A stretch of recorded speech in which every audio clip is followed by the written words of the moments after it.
Never have we ever had so many people claim to have a panic attack because they are.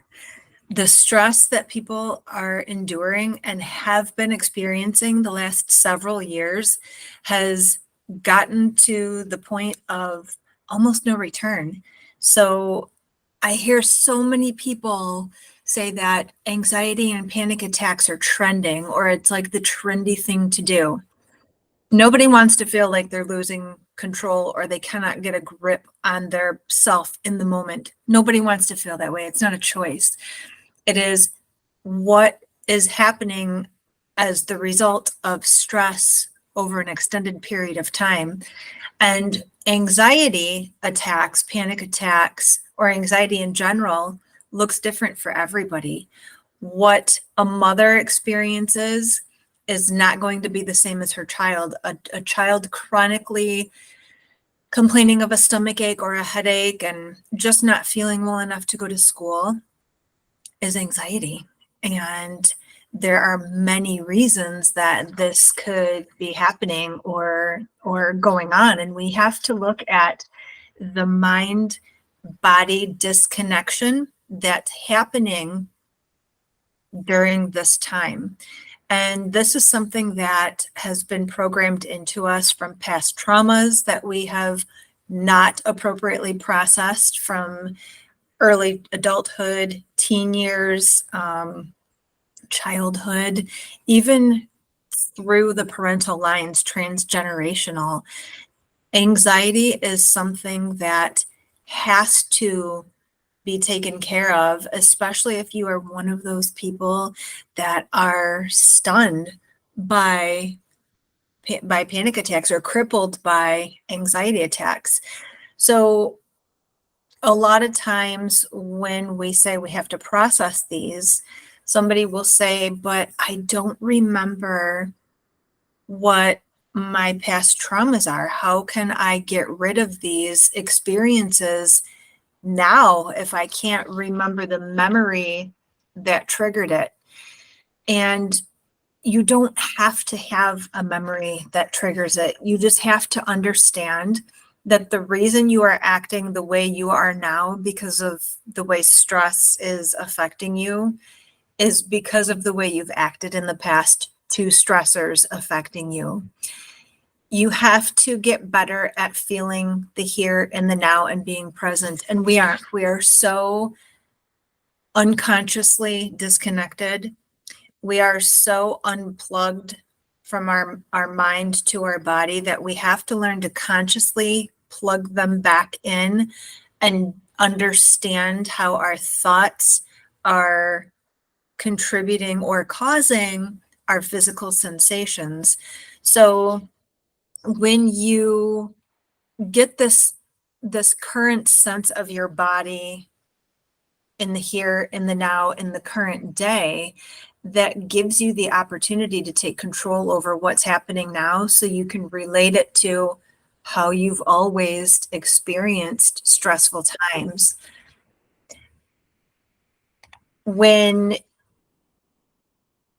When you're going through something emotionally or mentally challenging, some people will black out. They can't think. Their mind just goes blank. Some people, their heart rate speeds up. They just feel like they want to crawl out of their skin. What a great time for the street sweeper to go down my street with my windows open. Anyways, people experience all kinds of different sensations in the body when the mind or some type of emotional trigger happens. You might have an increased heart rate. You get this irritable feeling that you want to crawl out of your skin. You might be hot and sweaty, cold and clammy. You might start shaking. You might make fists and not even realize you're making them. You might get an unsettled stomach. You could have a headache. You might lead into a migraine. You could get pain in the neck or the upper back. Your digestion could get off, which means a stomach ache, which means diarrhea, which means you might end up with constipation. Everybody's different. The way one person experiences stress that leads into anxiety is not the way everybody is going to feel. How you respond under regular everyday stressors is going to look different than your neighbor, than your sister, than your daughter. Okay. This is going to help you understand old stuff and the way that you have responded to stressors in the past. And apparently the street sweeper has now turned around at the end of my street and is coming back up. And of course, my home office is in the front of my home. So we're just going to let the street sweeper pass while we think about old traumas, sweeping old traumas away. I guess it's kind of applicable.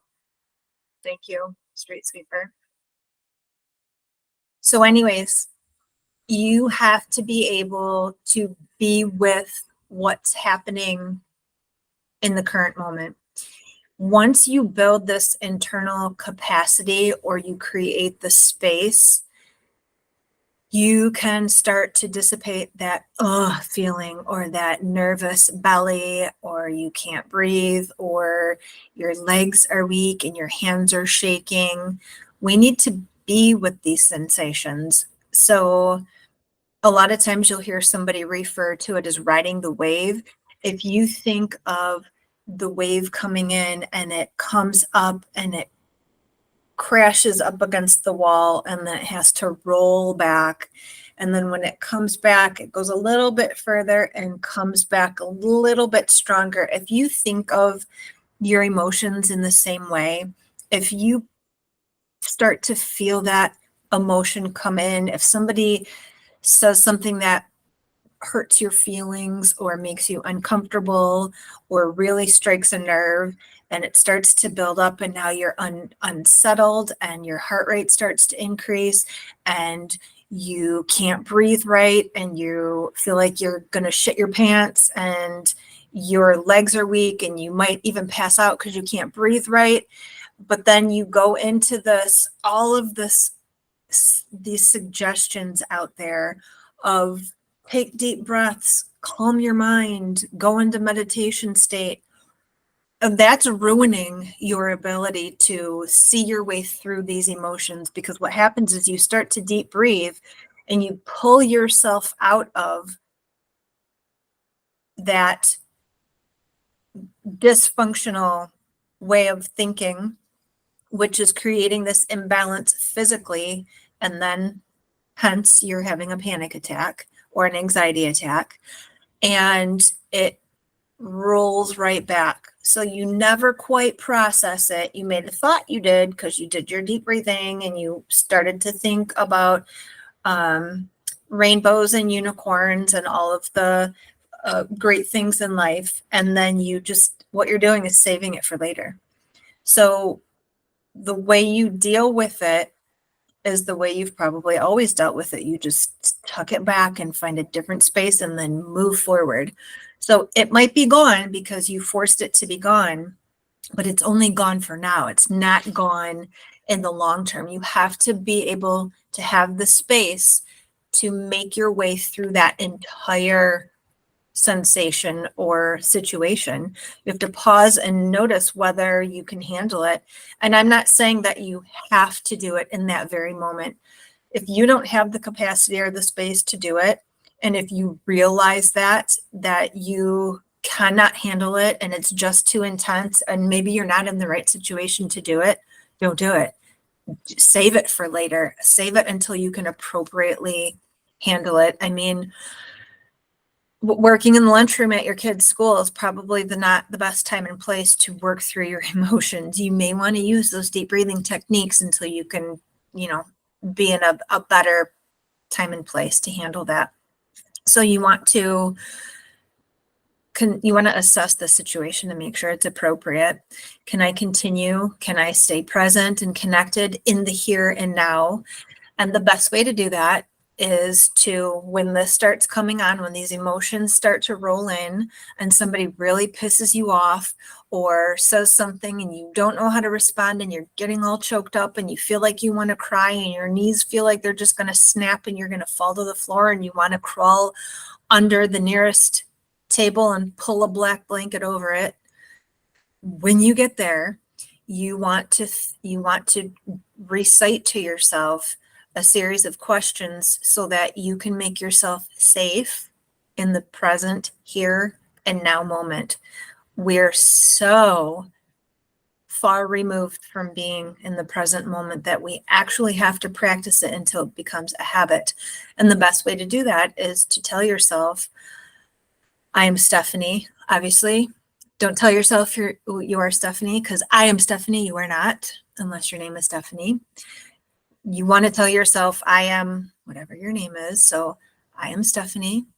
Today is Monday. I am in my office space in my home. My feet are on the ground. My heart is pounding. I am revved up, or I am revved down. You need to realize where you're at. And if this space, this internal space that you have is enough to process this, if it's just too much to ride this wave, if your capacity is not enough to see this wave all the way over that wall, don't do it. So I am Stephanie. Today is Monday. I am in my office space in my home. My feet are on the ground. My seat is comfortable. I can see out my window. And then you assess, is this too much? Is this too intense? Or can I ride this?